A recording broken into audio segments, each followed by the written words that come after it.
Good evening, everyone, and welcome to the fourth of our Begans webinars for 2024.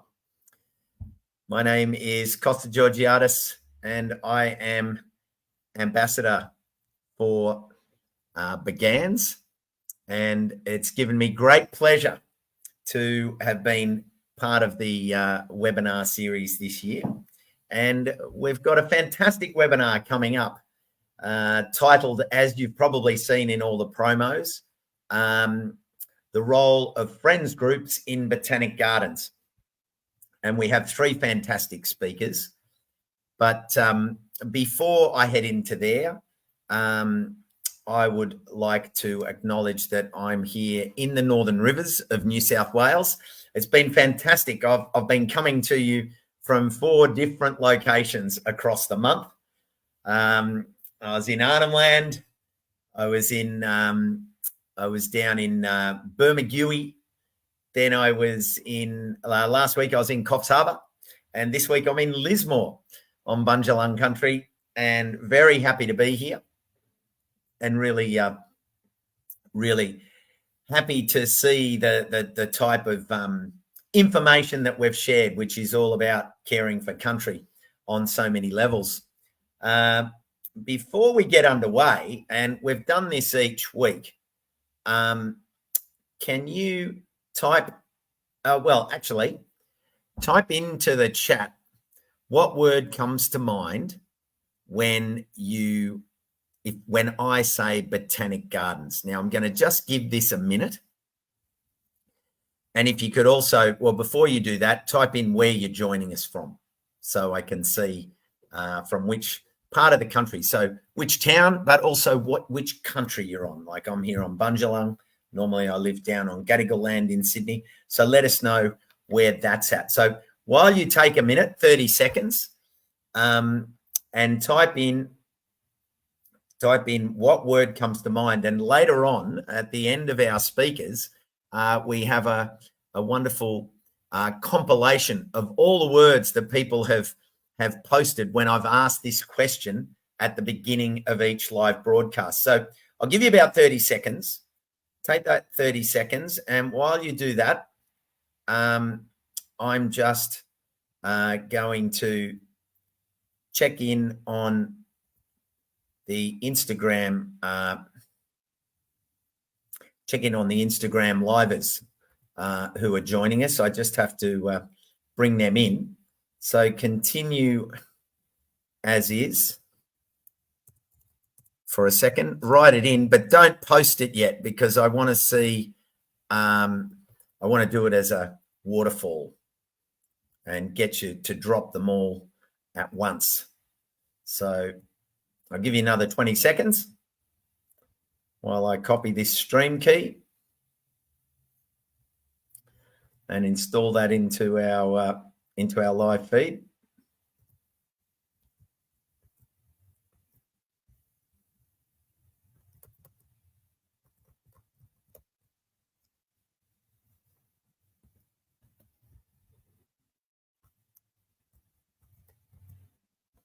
How are you going? All right, I think I'm almost there. I'm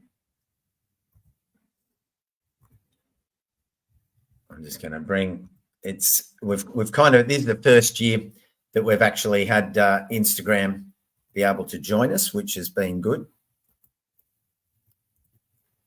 And I think we're ready to go with the grammars.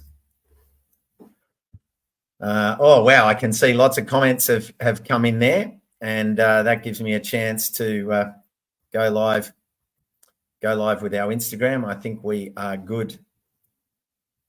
Yes, our Instagram is live as well. So back we go.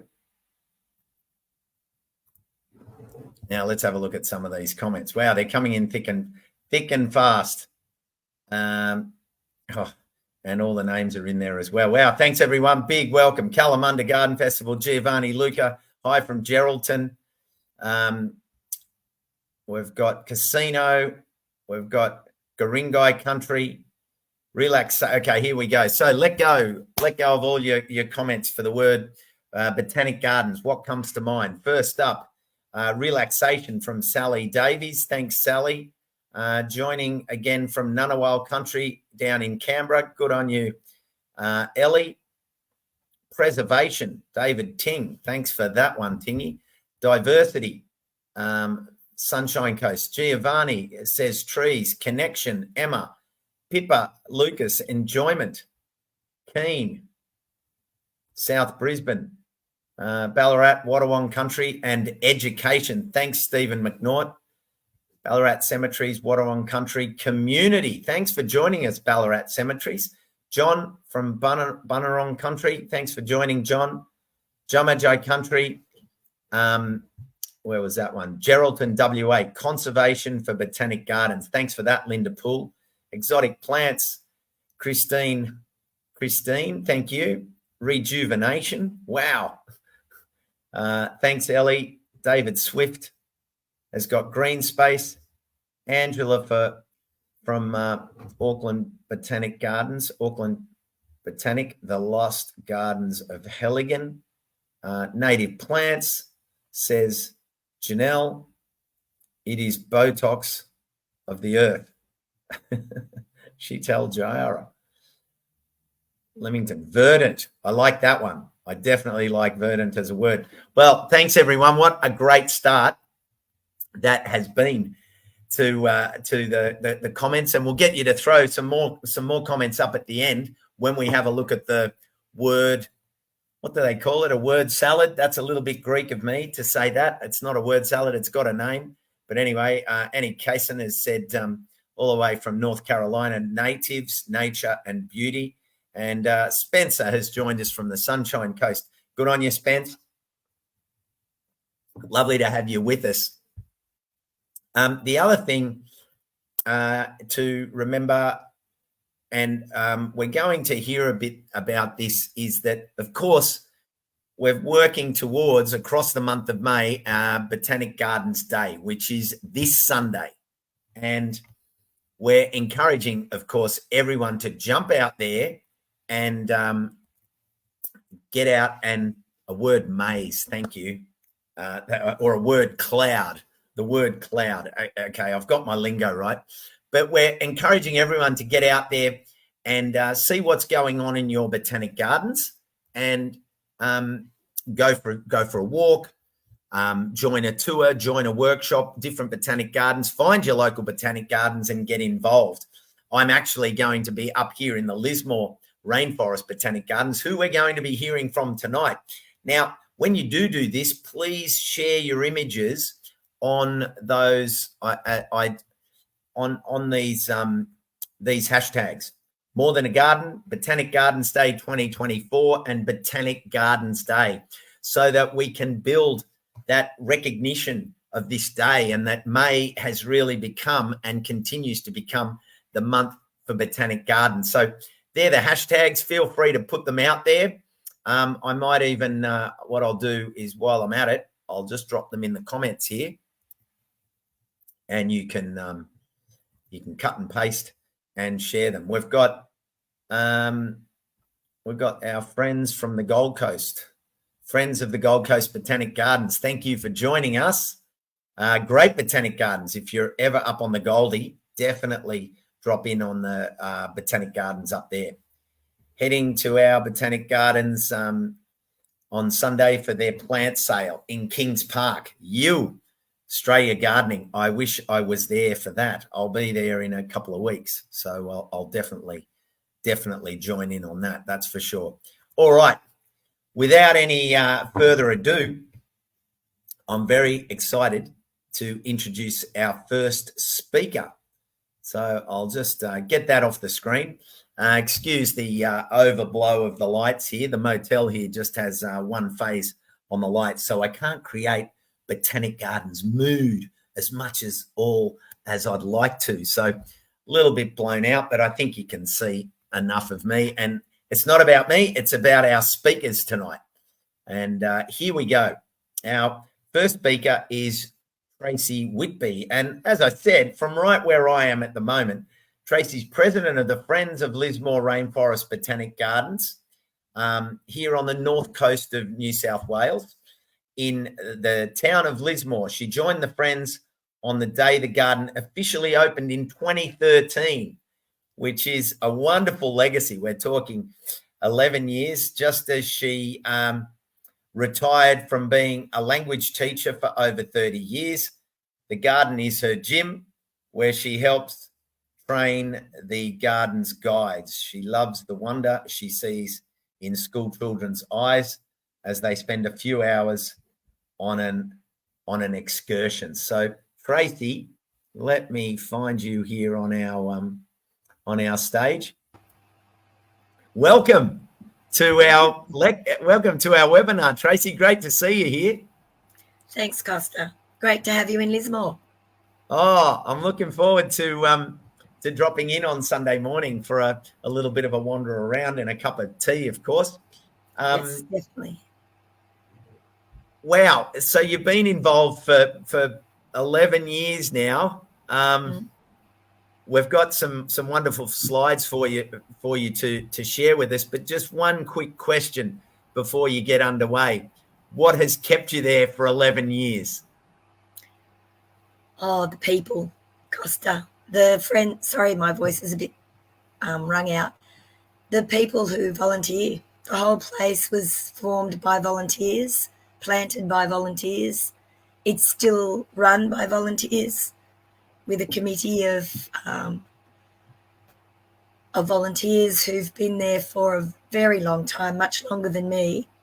And they were given the land in the 90s to regenerate. It's right next to the waste facility in Lismore, and it used to be a waste facility, and now it's been regenerated into a rainforest. And we only have plants from within 200 kilometres of Lismore, so You can't come and see the African section or anything like that. And that's another thing I love, because I've learnt so much about the plants from our environment here, and most of them would have been here in the big scrub.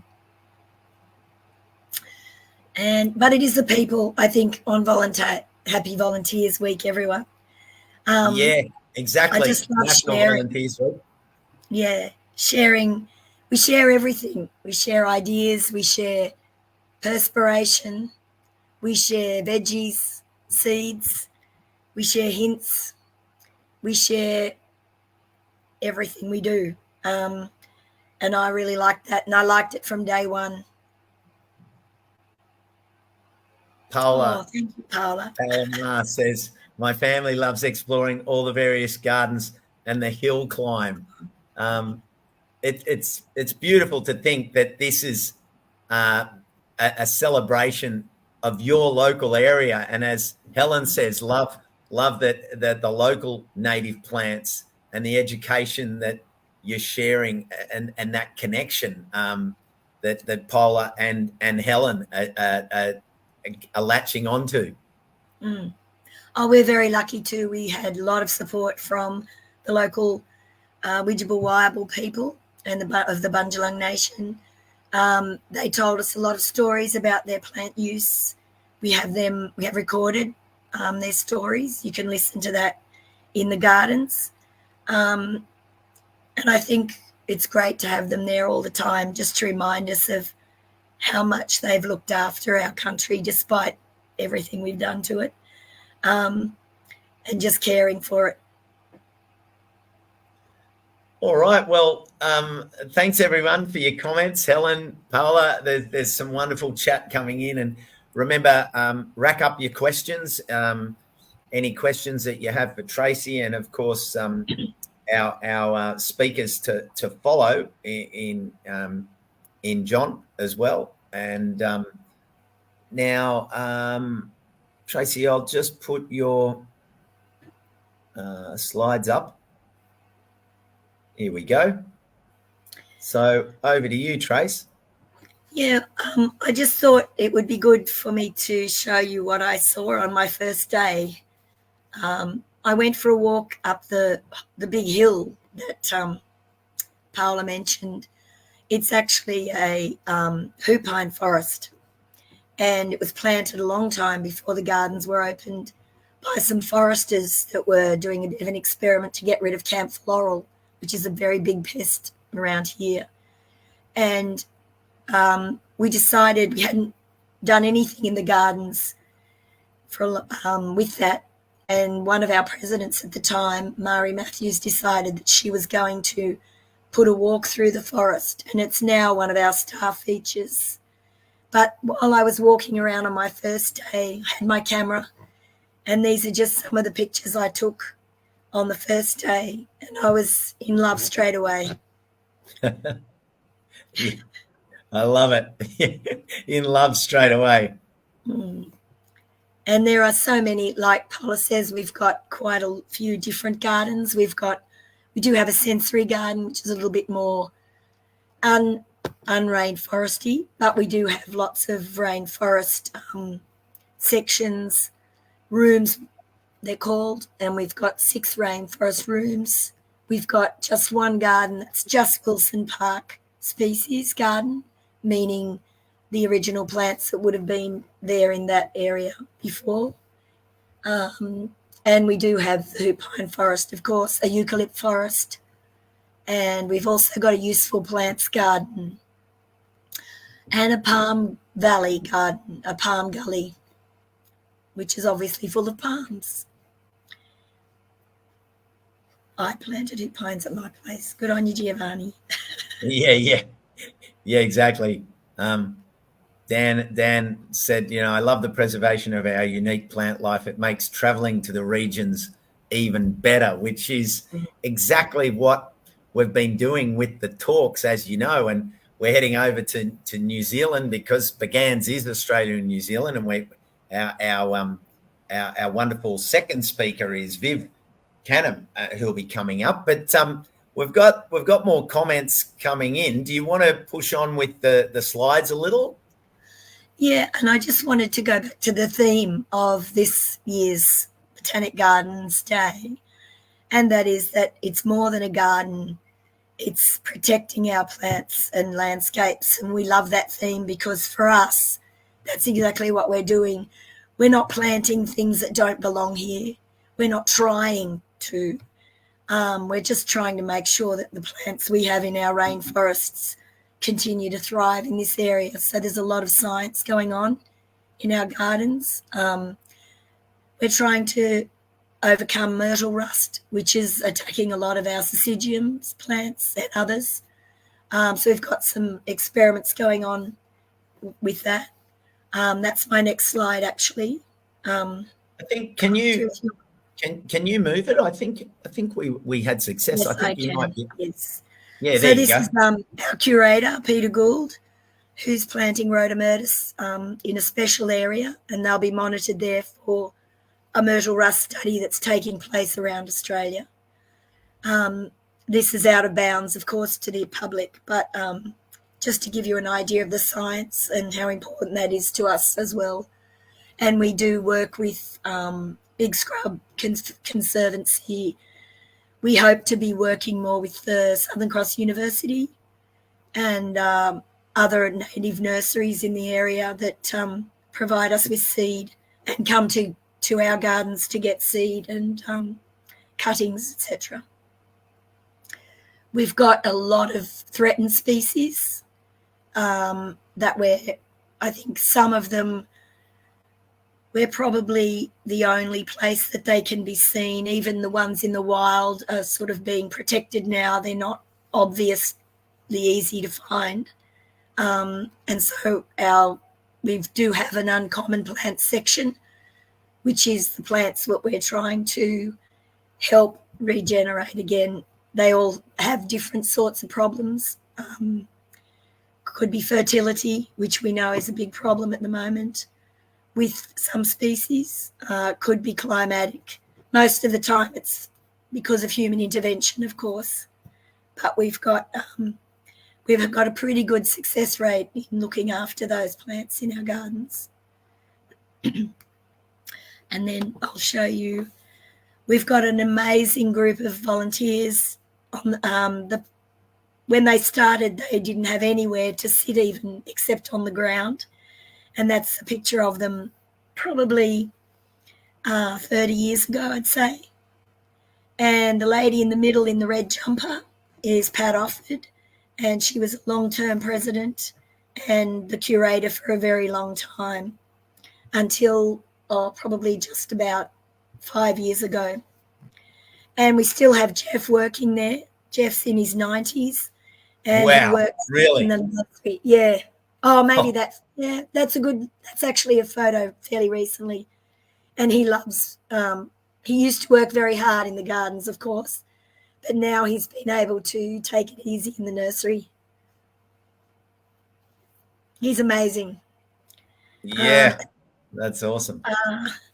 We had a lot of damage in the flood. We're above flood, but if people don't realise, early 22, we had 2 floods, 1 month apart, and the amount of water that ran down the hill into our gardens ruined. For example, that's a picture of our path there on the left.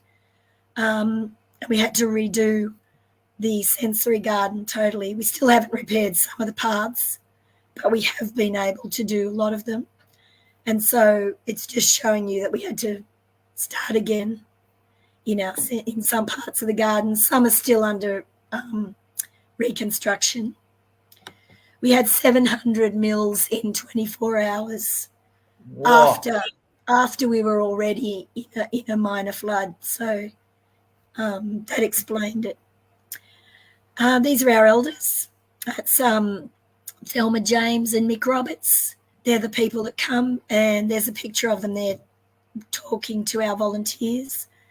And a lot of what they teach us is the keep it messy, mate message, which is to keep our gardens aren't manicured.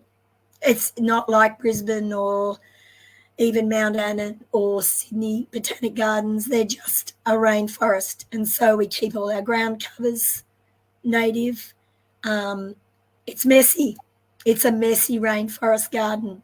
And we use all the information from our First Nations people to keep it that way. And therefore our biodiversity is better. And my second last slide, education, of course. Before COVID, we were having about 2,000 students a year visit. It's taking them a while to come back since the flood as well, because some schools haven't been opened again yet. So we have, actually a lot of them are preschoolers, and we work with the waste facility next door still. And we work on just the general message of looking after the environment together. So we've got, there's some kids using the digital microscope. We've got a cool cubby, which has a solar panel on it, a tank, and is completely green. And then you'll also see some photos of the kids doing testing of our pond on an art school day, and of course planting and taking plants home to grow at home as well.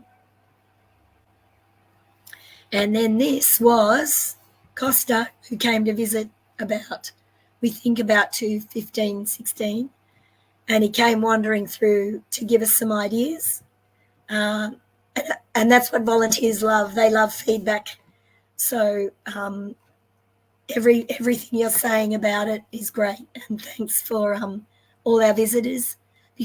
And I'd just like to remind people that it's their botanic gardens. It's not ours. It belongs to Lismore. So everyone from Lismore owns that garden, and they should be out there looking at it as often as they can and coming to help. Yeah, exactly. Like it's this open book where, as you've said, it's an intergenerational thing as well. You've got schools there, you've got children, you've got 94-year-olds working the seed bank and planting plants. And the comments here are rich. We won't be able to get to all of the questions because we've got our 2 other speakers, and I'd love to have a little bit of a question fest with all 3 of you. But as Lisa said, seed banks are so important for future generations of animals, plants, pollinators, and us humans. Helen asked, do you have this? I thought this was an important question. She just asked, do you have the uncommon plants highlighted with signage? Yeah, they do have signage. They have little signs with their common name, scientific name. Some we don't, for obvious reasons. We don't like to call them rare and threatened. We just call them uncommon. But we have to be careful about that part of our garden. It's like a really special part of a library, where you've got to wear your white gloves to look at some books. And I think we do take care that some of our plants are not necessarily accessible to everyone.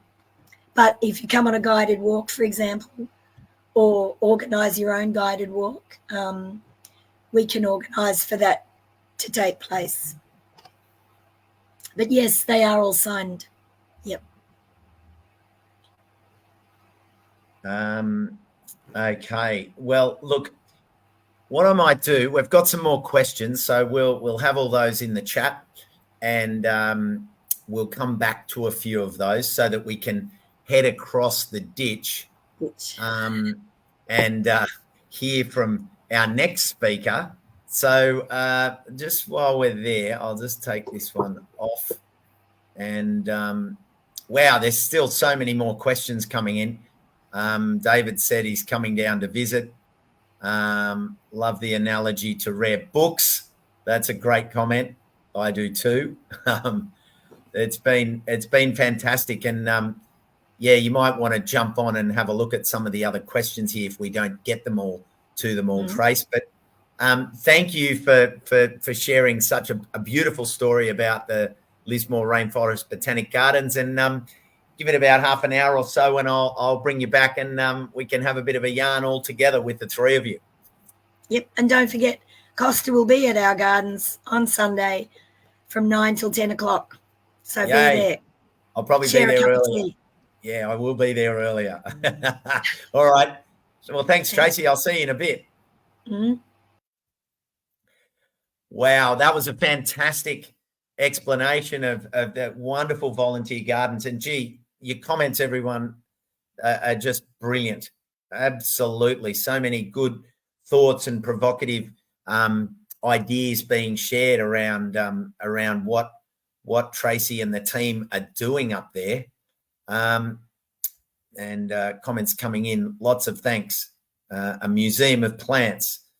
But now it's time for me to get in the Costa Vader, in the TARDIS, and head off. I'm going to fly all the way from Lismore, and I've just landed across the ditch in Auckland, of all places, where our second speaker tonight is the president of the Friends of the Auckland Botanic Gardens. So you can't say that we're not taking you on an awesome tour each week with plenty of Costa Vader transitions, thanks to the team at Begans, who we will mention and thank at the end.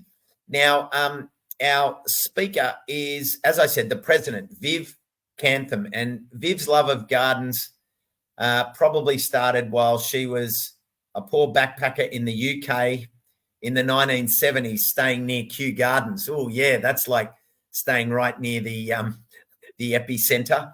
A coin gained you entrance in those days, and she spent many hours discovering its treasures. She now lives on 2 acres full of trees and hens.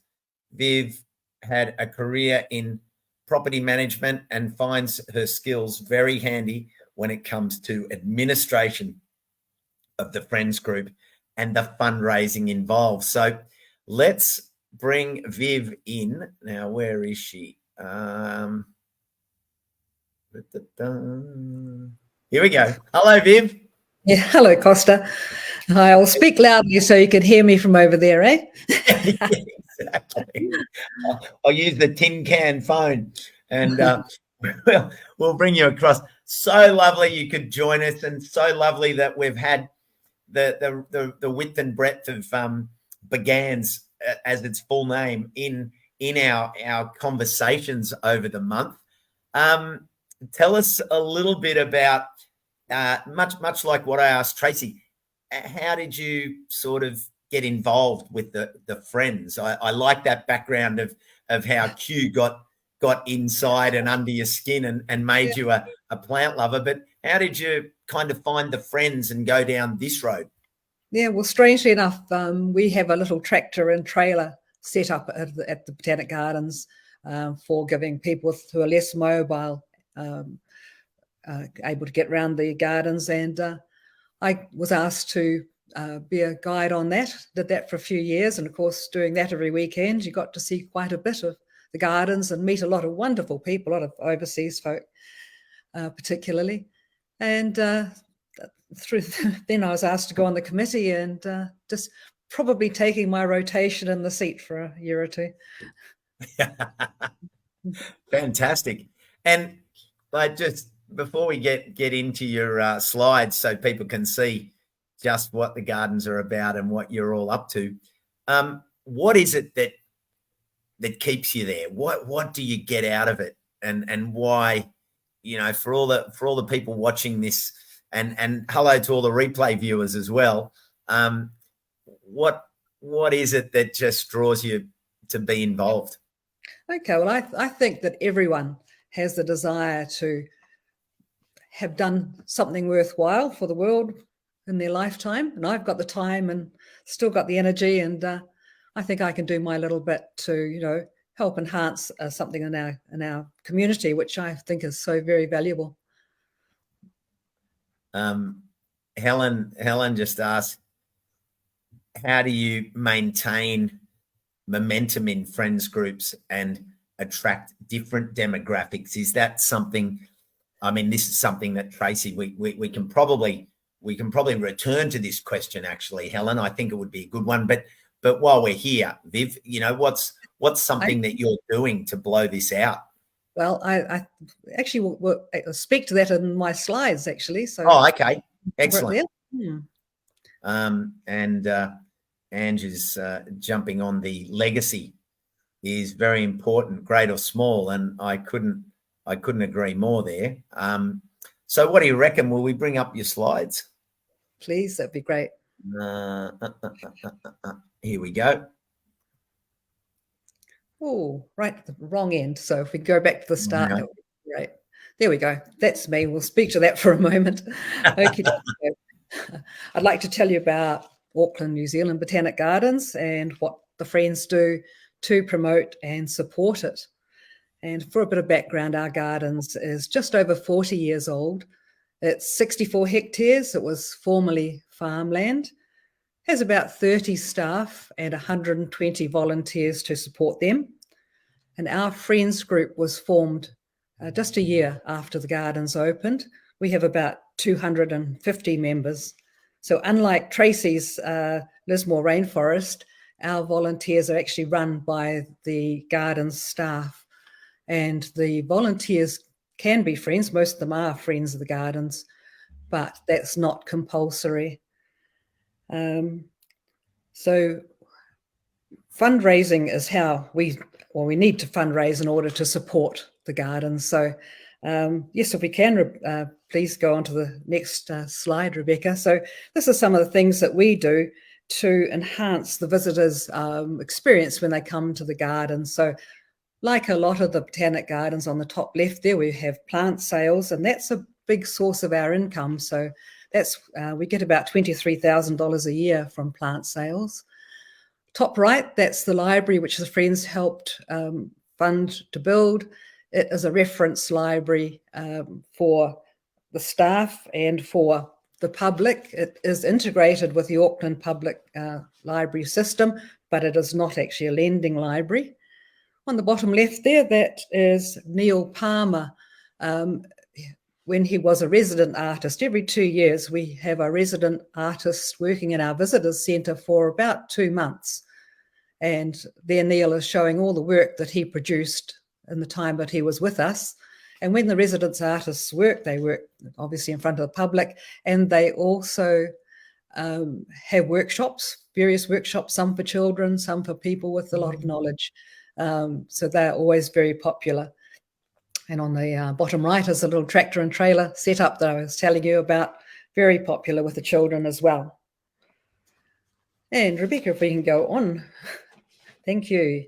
So besides manning those activities that I've just talked about, the volunteers also assist the staff with the collection maintenance, with propagation, asset maintenance, and with events. And slide 4, Rebecca. We're marching, aren't we? Okay.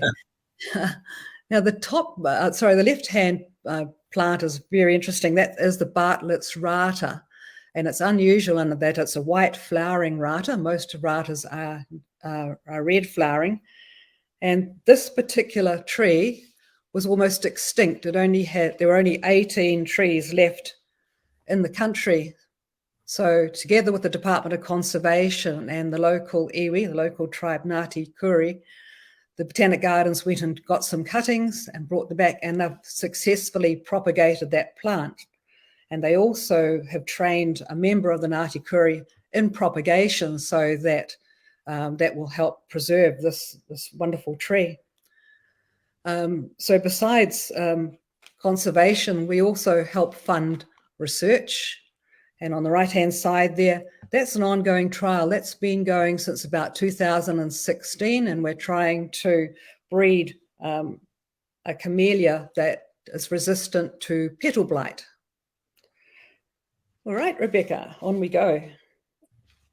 Now, this is once again a long ongoing trial, started in 2015. And the purpose of this trial is to try and breed a plant mixture that is low growing, has biodiversity, is aesthetically pleasing. And the point is to try and replace lawns. It's going to take a lot of convincing people that the short back and sides look is not ideal. And this is a good alternate and one that doesn't need mowing so often. And the thought is too that it could possibly be used on roadsides as well, which would save the number of mowing events that we have to have. And we all know that mown grass is also not the best for the environment as well. And the Friends support staff development. Every year we send somebody overseas on a scholarship. It's $12,000 scholarship. The last year's recipient was Jeff Jones, and he went off to Chanticleer in Pennsylvania, where he worked, and to the gardens in that area. But we fund the staff to go to study, workshops, conferences. One group's been to the Tree Crops Conference recently, and the New Zealand Gardens Trust. And the knowledge that the people bring back, and when they put it into practice in our garden, it's just invaluable. And for slide 7, so social events are the glue. You were asking about, why do people become friends? Well, I think social events are the glue that holds the friends groups together and attracts new members. So we have a lot of different events that we put on. We have a monthly Friends Day Out, and that could be a visit to a garden or a nursery, or a talk in our Friends building at the gardens. We email out a monthly news sheet of happenings and coming events. We publish a quarterly newsletter. This is an excellent newsletter in combination with the gardens staff, and it publishes research and in-depth articles. We have bus trips. We have a soup day where the committee cooks up a storm and invites the members of the Friends to come along. We have a painting group, very popular. And so there is something for everyone to do. Members of the Friends get a 10% discount in our in-house cafe, and they get a 10% discount at the Growing Friends gardens sales as well. And so in the illustrations we have here on the left is Terry and Pam Hatch's Joy Nurseries. That's actually their son Lindsay, who is now managing the property, and the gorgeous Clivias that he was showing us at his property that day.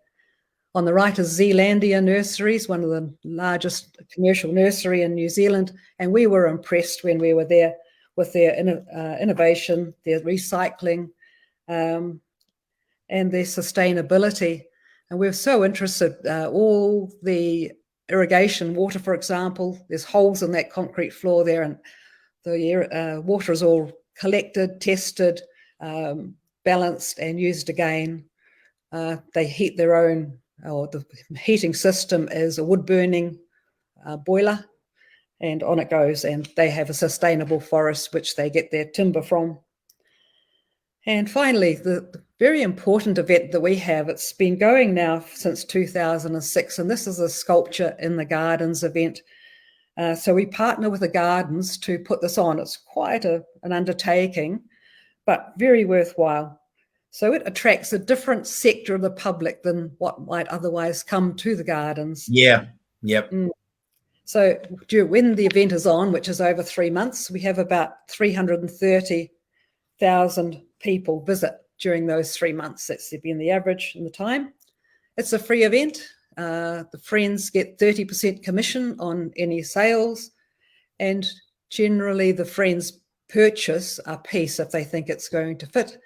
And we have now built up a sculpture trail of about 25 pieces, which in its own right has become an attraction and a reason for people to come, or another reason for people to come to the gardens, and it enhances the gardens as well. So that's my lot, you know. Yep. And yeah, we're a happy lot here, and yeah. Wow. Viv, the comments have been coming thick and fast. People are totally taken by the breadth of really the answer to that question that I proposed. Like, what are you doing? And there's so many things that you're doing. I mean, the art prize, the scholarship, like what an incredible way of building that outreach by the friends, connecting people with pathways and career opportunities. Yeah, we are very lucky too, Costa, in that we have received a number of bequests, and that money is invested, and the interest from that money is a very big part of our income. So it's what we use, you know, for supporting the staff, really. Rosalind, like if you hear any rumblings in your garage or climbing over the fence, it could be Rosalind Baker with you know, a blindfold and some cable ties, because it appears she wants to move you to Australia. But I think the best part about it is that we can move some of your wonderful ideas. They're pretty cheap and easy to move. Thanks, Costa. Thanks, Rosalind. I'm very flattered.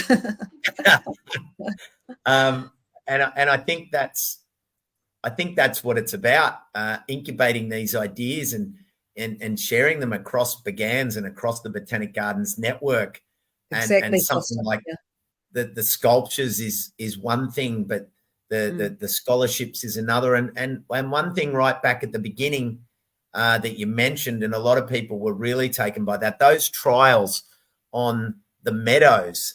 This is really absolute front of wave when it comes to what I'm seeing out there in terms of projects that are really shifting the face of horticulture, with that idea of the meadows and swords and native grasses being used to change our way of thinking. You would have seen there was a question here earlier from Helen about the Friends of MRBBG Secretary. Meadow trials, absolutely the way to go, full marks. But Helen says, how has this been received, the meadow trials? Because she herself is involved in some wonderful meadow trials in the monumental cemetery landscape, which, you know, is like as a landscape, it's atrocious from the point of view of how they've been maintained for so long. And this project that she's working on sits really closely with what you're doing in these trials. Well, isn't that interesting? Because some of the garden staff went to the local cemetery, the Waikamete Cemetery, which has a wonderful wildflower meadow, apparently, and then they got a lot of ideas and plants from that, I believe. Oh, that's fantastic. Mm. Definitely sort of something for both of you to keep in touch with Yes. on the respective projects that you're working on. But I do think, Costa, that, well, I'm hoping that this webinar is going to help the Friends forge a stronger link, because I think that we can only benefit from ideas between each of the different Friends groups. There was one question here from John. How do you liaise with the garden staff and management? Do you have a regular catch up with the team? What and how is that relationship incubated? Okay, well, our manager, Jack Hobbs, comes along to our committee meetings every month, and he presents us with a manager's report, and it goes right through everything, right from the staff or the activities in the gardens. And I must say that I take all the info from that, and that's what I put in my monthly news sheet out to all the people. But they do appreciate it, because especially the volunteers love to know what's going on and where the new palm trees came from, and the story behind them, for example. So it's been well received. It's good.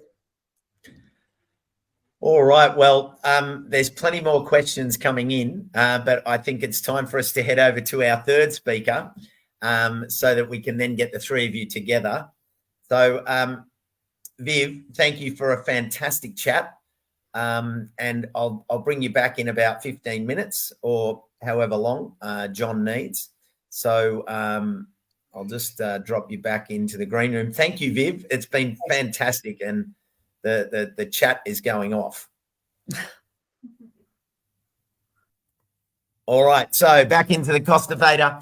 I'm leaving Auckland now, just doing a big circuit, coming over Sydney, straight down past Mallacoota, and I've come into Melbourne, and I've just headed out along the freeway, and I've landed in Melton, which is a beautiful thing, because that's where our third speaker is. We've gone from northern New South Wales and the Northern Rivers over to Auckland with Viv, and now to John Bentley, who's been the president of the Friends of Melton Botanic Gardens since, wait for it, 2005. My basic maths says that's almost 2 decades. He's managing the Friends in developing, enhancing, and maintaining the 27-hectare Melton Botanic Garden. As again, it's a community-driven venture right from the start on the western edge of Melbourne's metropolitan area. John passionately manages a great team, oversees projects, and helps make connections with many community groups and organisations to help build and support the garden. So I've landed, the dust has settled, and if I open my eyes, there's John Bentley. Thanks, Costa, for that wonderful introduction and flying over here. Yeah, sorry, I landed in one of your nice emerging eucalypts that Jane Edmondson and I saw you planting when we were there one time. But John, 20 years, 2 decades, you've been part of the Melton Botanic Gardens. I know that they are a pure volunteer organisation. What's going on? I don't know. Well, we just seem to be barreling along and going with the flow. Yeah, I've actually been there longer. I saw a little ad in the local newspaper saying there was a meeting of the Friends of the Melton Botanic Garden in February 2004, and it was that evening, and I thought, oh, that's a great idea. I just tootled along, listened to what they said, have you build a web, because they just started 6 months beforehand with this initiative for the community to foster a botanic garden in Melton, not to develop, build one or anything else. We've changed our vision a few times over the years. And I just said, have you done some promotion? Have you built a website or anything? So I went back to next month's meeting and had a website for them and did a few other things. And somehow they, by August, made me vice president. And then the next year they said, you might as well be president. But I don't know. It's been hard in some ways, but it's been absolutely fantastic with a great team of people. I mean, I was flying overseas about once a month. And I was doing this, I'd be in China and running a committee meeting way back then, long before COVID and everything else. And sometimes we didn't have video or anything like that. But we just had a great team of people and passion from the community that have just carried this thing along. What sort of and numbers of course, I should probably say, having a fantastic supportive wife has made all that happen too. What sort of numbers are you talking in your friends group? Okay, we've got, we do an official figure on the 30th of June each year, and we report that to council because we are on council land. And last year we reached 470 members, and this year we're up about 440. So, yeah. So, and then we have about 100 plus active volunteers. So some people may only come once a month or something to our Grow the Garden days on a Sunday because they're working. And then there's lots of people during the week that are putting up to 15 hours a week in the garden. So, yeah. Wow. We've got a good question here from one of the friends of the gardens. I might hold off on that one so that we can hear from you, and then I'm going to throw this question about burnout to the three of you, because I think that's something that the three of you work around. But take us away on your magical mystery slideshow, John. I'll bring it up for you, and away you go. All right, I'll try and be really quick. These are a few. We do a lot of those things that the other botanic gardens do, and lots of gardens do all of these things. But we really are the garden. It's council land. Council really support us, but it's driven by the friends. So right in the top corner on the left, we're doing a green wall, and that has a big circle in there now with bay trees that have been cut and made a big hole in the middle. So lots of people take debutante photos. I saw last week baby photos in there, wedding photos. So all that sort of happens. The next photo along is a little in our depot. We're just running a training session on Iris BG. That's our Botanic Gardens database. So they're learning how to input records, look up data and things like that. So our plants are documented well, and that information is available on the Garden Explorer, just a website, or on your phone, you can see that. We run guided tours, so the one in front of the Mexican marigolds there's a little bunch of people. We get a few people that just like to lay around and look good. Now, that's Steve and Ella. They coordinate the Southern African garden, and the group they have is the Safaris. Then under that, we're planting the first cacti. We went down to Hoppers Crossing, dug up some dirty big cacti from a garden that a person in the Cactus and Succulent Society of Australia. We have a little boat to go across to the island. That's the people that turned up to a Grow the Garden Day, all those people with their hands up in the middle. And we get a whole range of people from 6 months to about 85 or something. And then we've got a Victorian Volcanic Plains garden.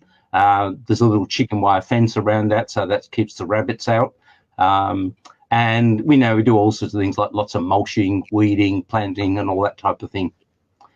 But I just want to take you through something. It's a big garden. There's lots of projects going on.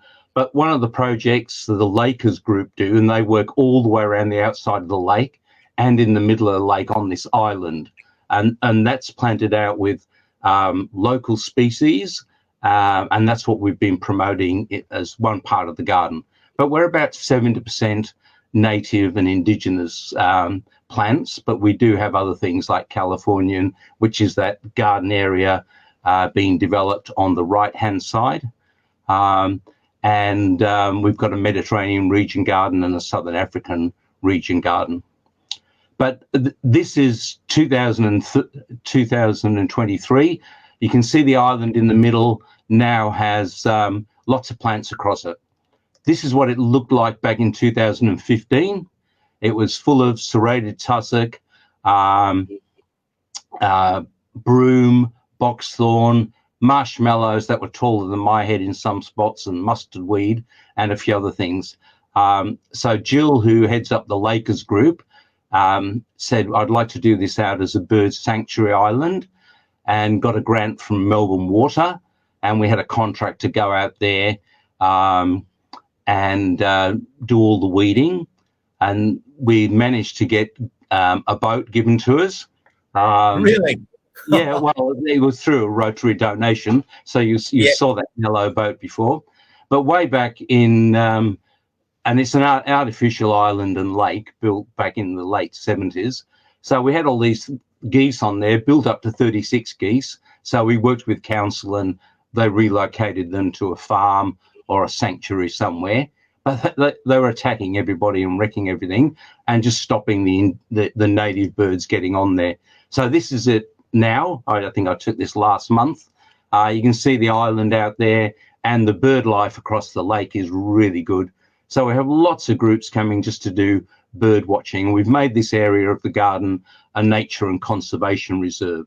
We work with a lot of different groups, and we developed a plan with the Melton Environment Group, because they have some really good people on knowing birds and the sorts of habitat. So we devised a plan, got it approved by council, and applied for a grant to cover the plants we needed. So that covers a whole range of planting specifically for a whole range of birds. There's that little boat. So the Rotary Clubs of Melton gave us a $5,000 donation. And out of that, we did a number of things, but we were able to buy this boat. It took us a year to get council to approve our OHS for that. And the only thing they added to it was someone has to have a first aid certificate who's on the boat or with the boat. This is what it's like. That's one of the first days of planting on the island. This is how it looks shortly after, within the next year. So you can see all the little things in guards. We've got a few things on there. There was the contractor found New Holland daisy. It's not necessarily a rare plant, but it was sort of, it appeared out there all by itself and gone. What we've got here is a Grevillea rosemarinifolia alara form, and it's a dwarf form. It grows about 2 centimeters a year if you're lucky. Spectacular when it flowers, so it won't get up to a meter high. But the last ones of these in the wild were on a railway siding or reserve in Lara, and a contractor unfortunately wiped them out by mistake. But this plant comes from a descendant of those original ones. It's probably a grandchild or something. And then on the right is a Banksia marginata, and they're sort of all over the place. But this one is the Keeler Plains form, and they've been wiped out across the Keeler plains over the years with farming, disjointness. And so this one comes from a remnant in Amesbury. It was a 90-year-old tree that's now died and disappeared. So there's some of the things there, and the stuff out there is really good because people aren't going over there trampling on them, stealing them or anything like that, which sort of things that unfortunately happen in botanic gardens too. So this was it in 2020. We started planting in 2017. There's a few duck boxes and other things over there, so we get birds breeding. 2021, the poas and a lot of the other things are growing that we've done. And that was it. That's all. That's the last one I had. And then there's a whole lot of things we do. We do all those social things. Again, you can see a range of people here. We built paths that day. We run a nursery that brings in about $25,000 a year. Do concreting, fundraising. Jane Edmondson's there down the bottom. She's our patron, and she came to our Bunnings barbecue. Fortunately, we couldn't get her to sell any sausages, but she did buy one. Yeah, and that's sort of a quick summary. But the results at the end is that we now have, since our first plantings in 2008, have a botanic garden that's close to 90% established gardens or projects that we're working on that have plantings in them. Wow. All right. Okay. I'm just taking a breath. Stephen McKnight says he might have to head down there for Botanic Gardens Day on Sunday. Oh, come down. I'll just answer that one if I can. We're having a Grow the Garden Day from 10 till 12, which is part of our Botanic Gardens Day activity. We had a $300 donation to buy plants for small bird habitat. And we've encouraged, with all the plantings and things, encouraged the blue fairy wrens back to that area. So we're going to further enhance that on Sunday. Oh, I know that my good friend up on the Sunshine Coast, Spencer Hitchens from Save the Sunrise Goss, he was already commenting on here. He would be very pleased to hear about what you're doing to increase bird habitat. Mm. Oh, well, what's happened over that since we planted those eucalypts that you saw, and that was our first major project, the Dryland Eucalyptus Arboretum, that has over 100 species of trees from natural habitat of about 450 millimeters or less. Firstly, we got all the parrots coming back. So we've got about 4 species of lorikeets in there. And then slowly over time, where the Lakers, especially in the Creekers group, have been planting for bird habitat. So really prickly stuff and things like that the little birds can hide in. Yeah. So we have been very conscious about creating the habitat for the fauna through the flora that we've been doing. Well, wow, that has come so. I remember when I saw it, probably about 7 years ago, whenever that was, and you were starting and embarking on some newer gardens further away from your working shed and so on, and the other gardens were coming out, and now to see some of those pictures, it's like, wow, what a group, and what an incredible outcome that you've achieved in this time. Yeah, it was actually 2014 when you came, Costa. 14.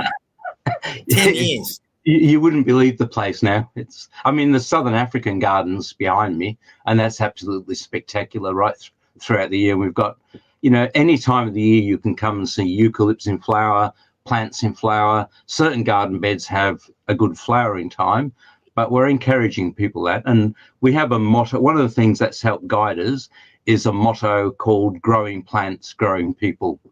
So it's very much about the people as well as just the plants and the collections that we've got. Spencer has passed a comment about the glossy reds. You probably get yellow tails and possibly red tails there. Well, we've had the gangan. Well, we got a pair of kookaburras breeding next to the depot I haven't told the people in the building next door, the industrial building, that they've got kookaburras breeding up the top. So they've been really good. Yeah. Wow. All right. Well, look, what do you reckon, John? I'll get Viv and Tracy on, and maybe we can just ask a couple of questions to each of you, and then we're going to get Rebecca on, who's going to give a little bit of a wrap up of our BGANZ webinars, and a little bit of a G up about the weekend ahead. So everyone,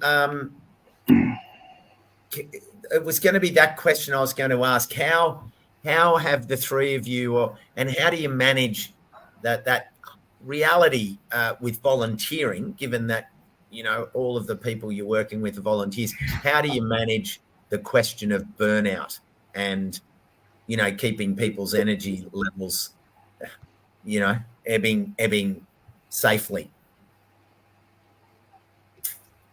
Who would like to start? Tracy? Yeah, I don't mind that. It's a big one for us because we actually only have about 40 to 50 friends on our books, and we only really, I think yesterday we only had about a dozen volunteers.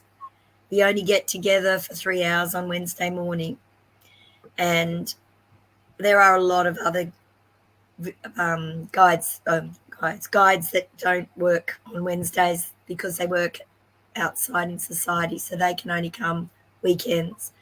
So we have a lot on some people's load. Yes, we've got, because we're doing everything ourselves, we've got a lot of people that love to do woodwork, build bridges, make paths, and so we have to make sure that they don't burn out, because a lot of them are already retired people and not as physically strong as they used to be.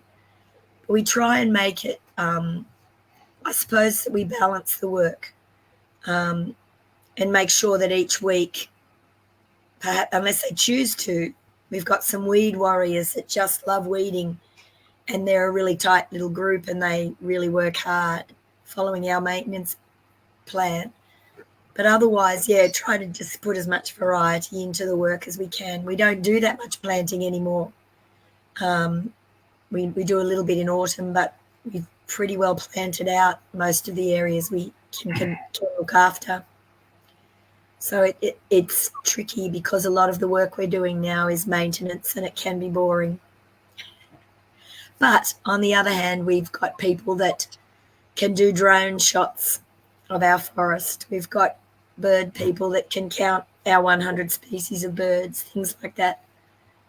It's just finding your right niche, and then you don't tend to get burnt out. Viv, what do you have to say about that? Because that's tying in with what Tracy was saying there. That's tying in with some of the initiatives that you've instigated. Can you sort of comment on what Tracy was saying in the question? Yeah, sure. Well, we just emphasise the fact they are volunteers, so their life comes first, and the time that they can give to the gardens is just so valuable, but they are not to sacrifice their personal life for the gardens. Interestingly enough, we're seeing a different age group of volunteers coming through at the moment. There's a lot more younger people, often people on a world trip. This is what they do now. They come and spend a couple of months volunteering at different places, or otherwise people just coming for a short time, younger age people, but might have various reasons. They might have time on their hands, so they're turning up at the gardens now, which is really nice. And everybody at the gardens has a choice of where they work.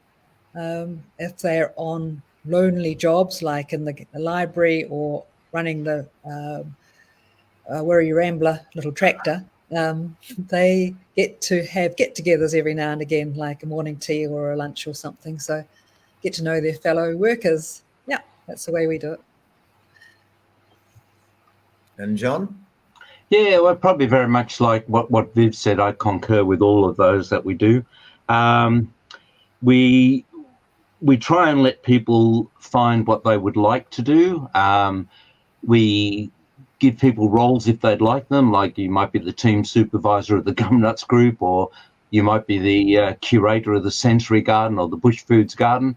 So we let people try and follow their passion and interests, and we do all those little activities to try and get people together. So 2 of our volunteers last week said, could we run a volunteer barbecue lunch next week? So we said, oh, yeah, okay. So the committee said, yeah, okay, go for it.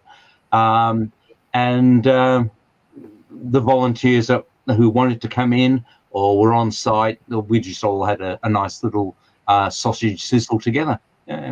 So lots of little things like that. The groups, because we've run 26 hectares and we've got like the Gumnuts group managing the Gumnuts, they tend to spend a lot of time together, that team, morning teas together, nice little, they work away. We try not to put the pressure on anybody that you have to turn up, you have to come.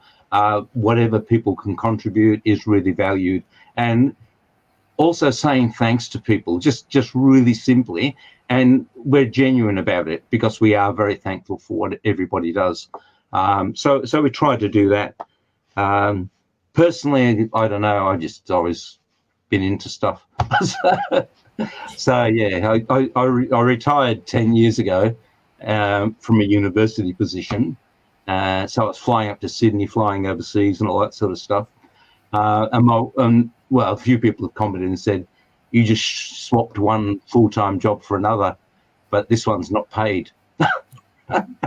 So yeah, but what we do is really good, and we've had volunteers that they just find it's either not for them or they don't want to do that. So they're free to. We don't put any pressure on people, but we do good things like we try and buddy people up, learning on the job. Lots of people come without any skills whatsoever, and they worry that they won't be able to do things. But buddying up, showing people who want to, we'll support them in training for OHS. If you're doing weed spraying, mixing chemicals, you have to get an ag chem cert. Quite a number of our volunteers did the white card as well to get some OHS experience. So council does, ensure that we've got a really good OHS system. We've got processes and procedures in place, and we'll find a place for anybody. And we try to, the nursery is really good at welcoming people, and all the groups are too. So, the first impressions are really important. And we just get people sort of walking up all the time. We have a nice little Centrelink volunteer program, so we can give people 15 hours per week in the garden. We've got enough groups for them to work with on that too. So that's been beneficial. Yeah. Wow. I think we've just got to keep going. I don't know. But we Jill and I take breaks and do that sort of thing. So, yeah. Treasuring Our Trees just ask, have you had any connections like this? They've said, is anyone connecting young students at horticulture training centres to these knowledgeable and experienced gardeners? It could be a new way to inspire new energy into these community programs. Any thoughts on that? We've trained a few of them as guides. That's where they're most useful, really. They don't have often time during the week. So when we do our guided walks on the weekend, we train them up, and then they know so much already because they're learning at the same time. That's probably what we mostly use the younger people for. Yep. Viv? Yes, this is something, funnily enough, has come up in our committee meeting just the last couple of times. We've actually the council's just purchased an extra piece of land, and that's going to be used for Maori gardens, the proper working Maori garden. And the hope is that children will be brought from high schools, if nothing else, to work in those gardens, give them hands-on experience, and hopefully we can even look at scholarships to help some of these children continue in horticultural education. Yep. So we've done, one of the things we've been doing right from the beginning was lots of networking, making connections, and that includes community groups, schools, and TAFE groups have approached us. So we've done, just for an example, for the last couple of years, the Lakers group have been working with Karanjong Secondary College, and they have a hands-on learning program. And these are some kids that struggle in regular classes, so they have to do certain regular classes, but they come to gardens that they just seem to love mulching, which is fantastic. Today they were out planting and things, so they're creating an area for Latham snipe habitat. And it was really good because they won an award last year, a national award, for the hands-on learning program and what they're giving to the community. So we've had TAFE students, we've managed to give them 80 hours work experience to do that. There's a forestry group that would like to come to the garden and prune some of the trees and things. We call on council, we're not allowed to use chainsaws. So some of the things we need chainsaws. So the council tree crew, for a big city like Melton, it's only got 2 crews, so they can't do everything. So we're working with this forestry group and council to get them in, to give them, these TAFE students, work experience that way. So yeah, and we've had other school groups. Bacchus Marsh Grammar came for about 7 years up till COVID, and lots of other groups. Yeah. Well, look, just to the everybody listening in, thank you for your questions. And I realise that in Viv's land, it's now 10:17, not 8:17. But the questions are so good, and it's such a beautiful opportunity to have the three of you here answering these questions. And we want to hear from Rebecca. But there was an interesting thing. I saw how, Tracy, you said we often revisit our vision statement to make sure we stay on track. When a volunteer begins, they can see which parts of the work they like to do and try different jobs. They fall in love with different sections, or they bring their woodworking or bridge building or photography or weed worrying skills, and so on and so forth. But Helen said an interesting thing, which I thought I'll just throw into the mix. How do you deal with members of groups who might have a specific agenda that doesn't quite align with your broader visions for the sites that you care for? Thank you, Helen. That's, we want to be warm and fuzzy, but we know that in group situations, you have to manage these things. So I noticed you all. It happens. You're right. Yeah. You're dealing with a whole range of people, and sometimes you do have to put the hard word and have a chat to them and say, you really can't be doing this, because it is about where we're headed, and trying to. I mean, for most people, we try and fit that agenda in if we can, and make it positive. Yeah. Viv?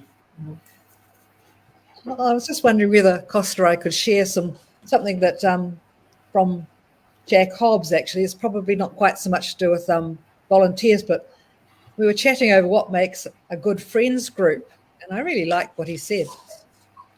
Can I say it? Can I tell you? Oh, yeah, of course. Well, Jack, for anyone that doesn't know, Jack is also he's the New Zealand ambassador for Began. So yeah, take it away, Viv. Recently swanning around Italy, taking people around gardens there. Yeah. So what makes a good friends group? I just jotted this down as we were talking. So they're clear on purpose, have mutual respect with the garden's management. There is good communication between the parties. Friends don't try to run the gardens. They're friends, not fiends. Fiends, I like that. Friends, not fiends. Provide support, have alignments. Most friends join for social reasons.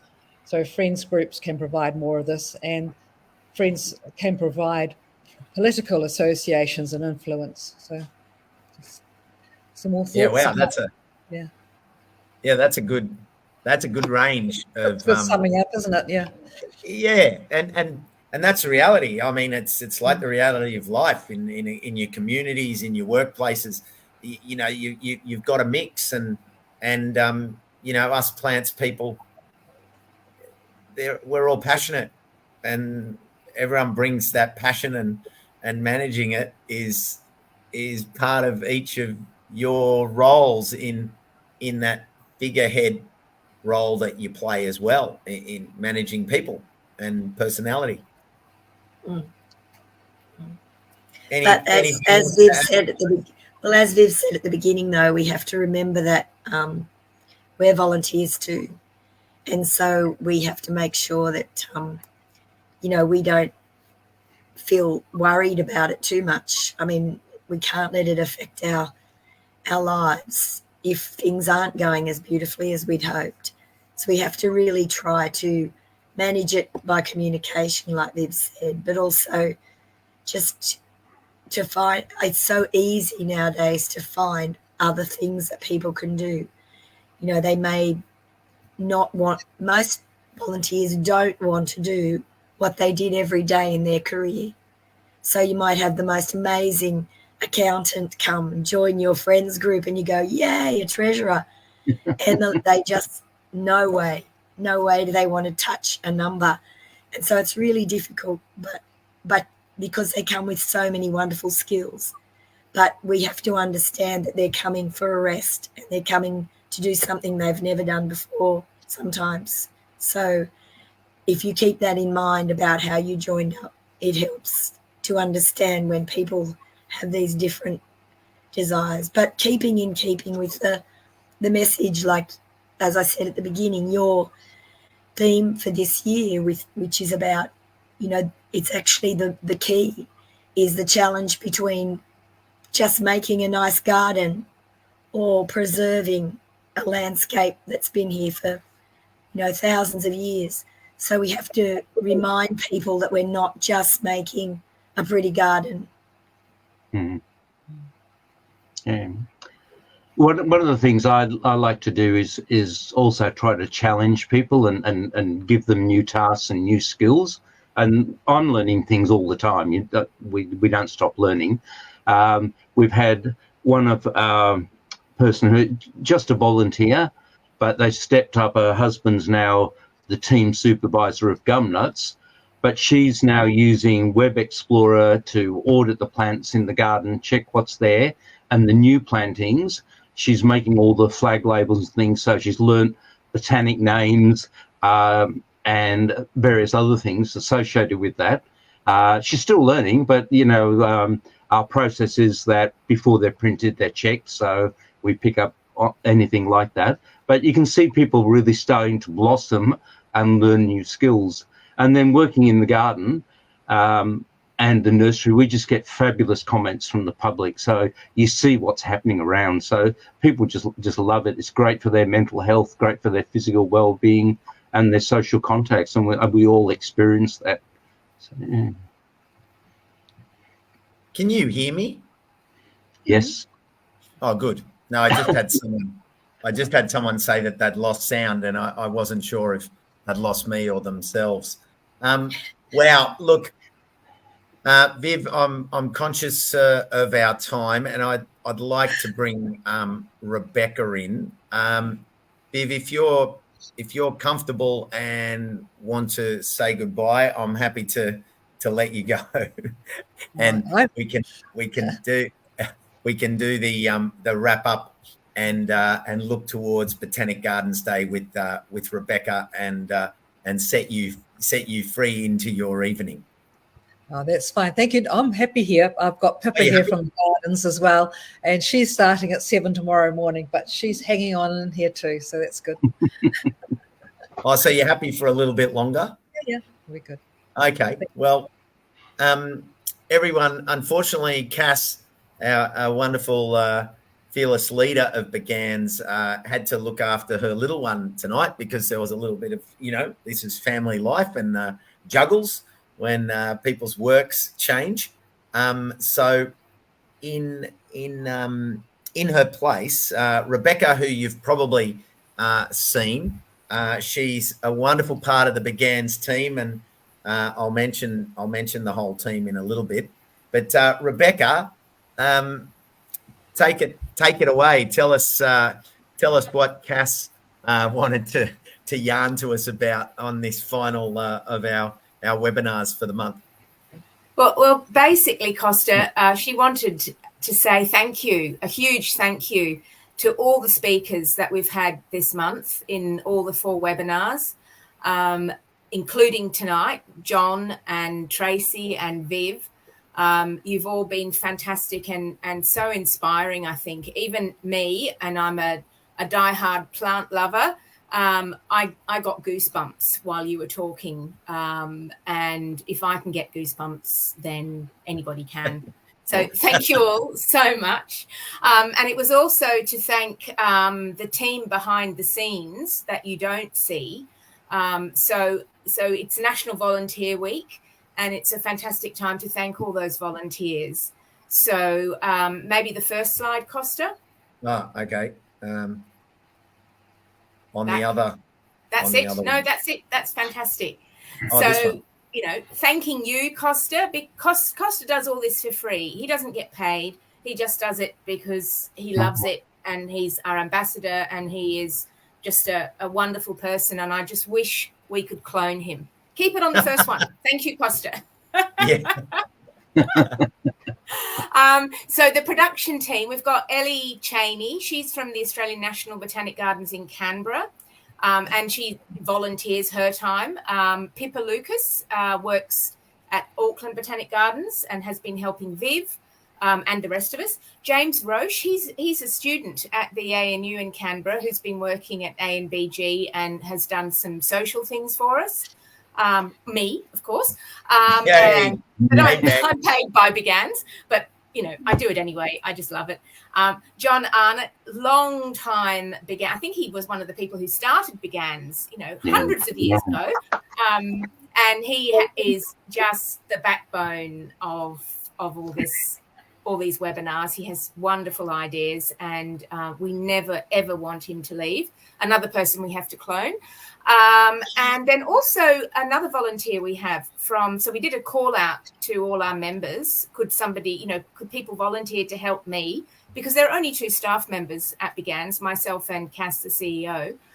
We both work part-time. And the lovely Diane Winkworth from Melton Botanic Gardens, she put up her hand, and she's fantastic with social media, and she's been priceless helping us do all our social media posts. Just fantastic. Thank you so much, Diane. Cass, the CEO, who's put in lots of hours on this with her little one, especially. And just a final thank you to Finbar Marshall, who is Pippa's other half, who came to the party at the last minute to help her with some technical issues. So thank you, Finn, if you're listening. Otherwise, Pippa, you can say thank you to him. And so the next slide, Costa, is just to thank the friends groups again for do I do the slides? Oh, you do the slides. Great. Oh, yeah, I got it. Thanking the friends groups. And do you want to put up the websites for the friends groups, Costa, in case people want to join these groups? Thank you. And we also have, there's also a group called the Australian Association of Friends of Botanic Gardens, who's like the umbrella organisation of all the friends groups.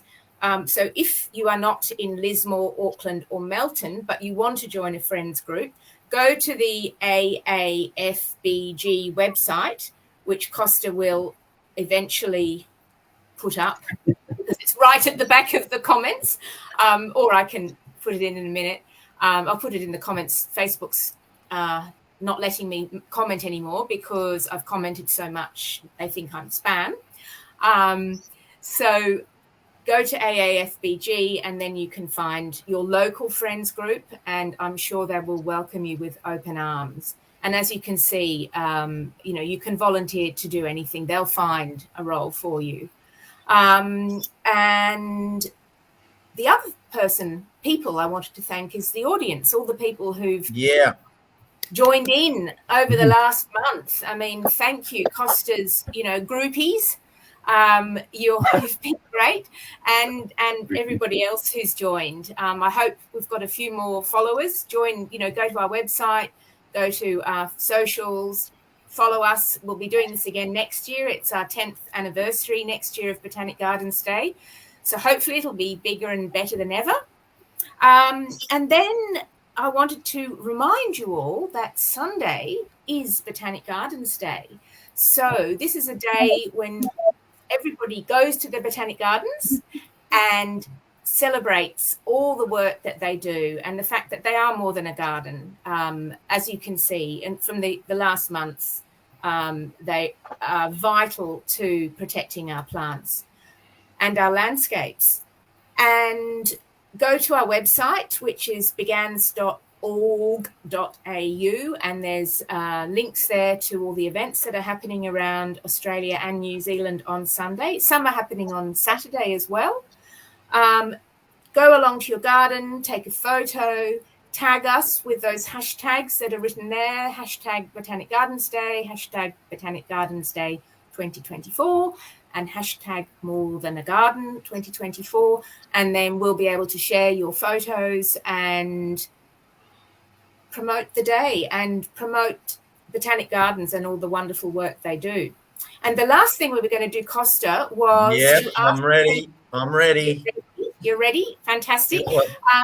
If they can think of a word that they associate with Botanic Gardens after hearing all those speakers, has their perception changed about what Botanic Gardens are? Yeah. And at the end of that, we've got we've made this word map, word cloud, whatever you want to call it, of all the words we've collected over the last 3 webinars. We don't have time to do one tonight.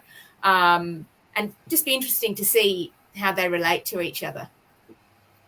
So if you want to put your words in the chat, and Costa will put some of them up on the screen, and then I will show you the word map that we've created. Well, Pippa's better half has created, or I shouldn't say that, Pippa's partner.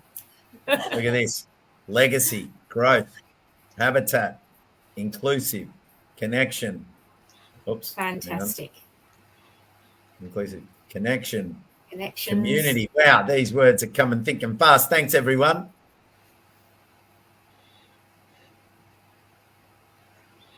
Plant friends.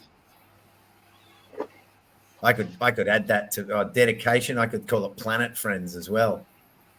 For sure. Diversity, biodiversity.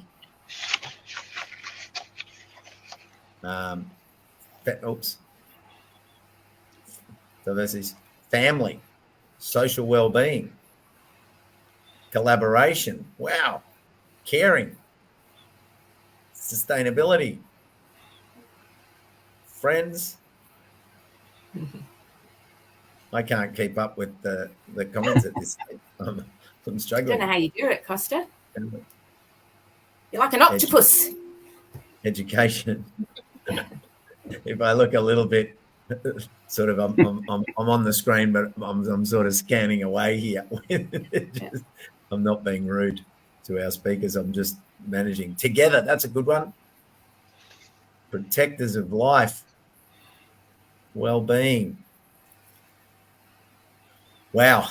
So what do you reckon? Pretty good. Thanks, everyone. Well, we'll add those into the word map and put them on our socials. So there'll be an even more inclusive word map. Word cloud. I'm still not quite sure. Motivation. Futurists. That's a good one. Excellent. Rosalind Baker and loving. There's a lot of love in our presentations today. Contribute. There's a lot of contribution. Loving from Chase. Thank you for still being with us up late, Chase. Kalamunda Plant Company. Love. Yeah, a lot of love. So many great contributions. Gee, I really loved. I want to go back and listen over some of those suggestions that you made. Really priceless suggestions. Or not suggestions, explanations of what you're doing to build the Begans and the Botanic Gardens community from the 3 of you tonight. It's been fantastic. Lisa, Friendship Plant Tribe, Guardians of Nature. I tried to make a comment earlier that was, imagine if we had to pay these people, all the friends and all the volunteers in the gardens. We just couldn't. They're just priceless. Yep. Totally. Propagation. Thanks, Giovanni. Totally. The propagating not just plants, but ideas, and actually propagating all of those other words that people have been throwing. It's propagating compassion and propagating hope and propagating friendship and love. Great use of a word from within our our tribe, let's say, but still.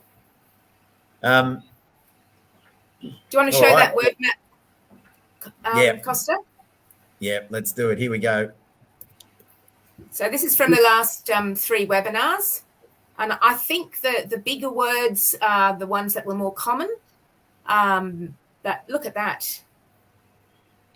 Sanctuary, connection, diversity, education, native nature, beauty, conservation, life, museum, wildlife, future, culture. Wow. There's a lot of there's a lot can be taken out of that. Any comments from our speakers? But can I go to our speakers for a final comment? I think that. What do you reckon, Beck? Yeah, for sure. So How will I do this? Maybe I'll take this away. You And can take me off and put up the word. no, you're staying. You're staying. I think I'll start from the top and come around. So, John, you're over my left shoulder. Yeah, that I feel way. like I'm having a tinny Shoulder. because I've got to turn the opposite direction. You're that way. So, John, you start. Give us your final closing comment.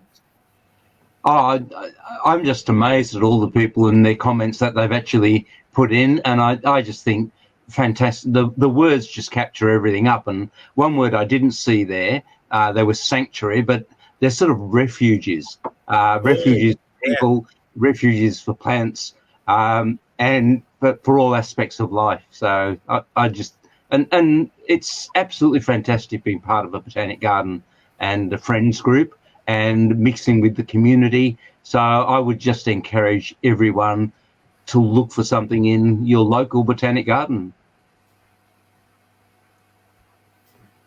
Thank you, John. So that means this hand, that hand, I've got to reach right through. I'm going to reach right through, and I'm just going to go tap, tap, tap, tap. Oh, I think Tracy. give it a go. Just give it a go. If you've been thinking about doing it and you haven't, now's the time. Come along on Sunday, sign up to be a friend. Costs you, I don't know, $10 a year. And that includes all your insurance, everything. And come along and give it a go. We'll do our best to find something that you really enjoy doing. Oh, sorry, I didn't put you to the full screen there. I was. No, that's okay. I'm going into Yeah, the forest. Yeah, get involved, sign up. Yeah, exactly. Good on you. Thanks, Tracy. And oh no, hang on. How do I don't know how. Yeah, down that way, across the ditch. Viv. Well, I think the volunteering gives people a sense of purpose and self-worth. That's hard to say. Oh, that is too true. And thank you for the contribution that you've put in tonight, staying up so late. And as Tanya says, that is worthiness.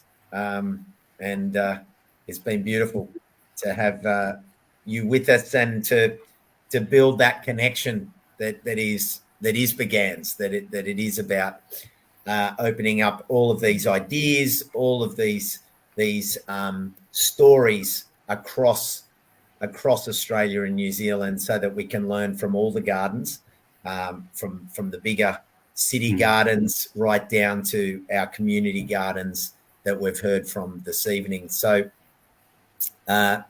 Viv, big thank you. Tracy, thank you. And John, big thanks as well. I'll see you Sunday, Trace. Viv, there's a lot of people that are looking forward to coming to your botanic gardens as a result of hearing about your projects. Thank you for being part of it. And John, well, anyone here in Australia, get down to Melton and check out the garden there. They're doing great things. And and Beck, final thought. Get into your botanic garden, do what you can, hug a tree, take a photo, tag us, and join your friends groups, and do something for yourself, but also for your community. On that note, everyone, thank you for your comments. I know our guests will have a run through the comments here and check out any questions that we didn't get to. But gee, we got to plenty of questions. It's been amazing. I've had the best time, and I just love that my Thursdays are just this wonderful time in May where I'm like, ooh, where am I going to be? How am I going to be accessible and online and able to manage the DJ work on the platform? and from you, Carla, to Burmy, to Coffs, to now Lismore. It's a joy, and Rebecca, big thanks for putting up with all of the nuanced aspects of passing on the committees and the BGANZ team's info. And it always works out on the night. Sure does. The show rolls on. The juju is Thank way you, too Costa. good. I don't know what you do, but it just works. That's it, because it's the collective juju. And I'm sitting here, and our numbers, there's more people coming in. There's just more and more people coming in. It's just been excellent. So thanks, everyone. It's been a great month, and enjoy Sunday at a Botanic Gardens near you. And keep in touch. It's not just about May. It's about the whole year, and build those relationships with the GANs. And we're out there. Keep in touch. And see you on Sunday in a garden somewhere. And keep an eye on my socials. I'll do something from Lismore with the team out there as well. So it's going to be fun. Ciao for now, everyone, and thanks for joining in. And thank you. Bye. Thank you. Bye. See you later.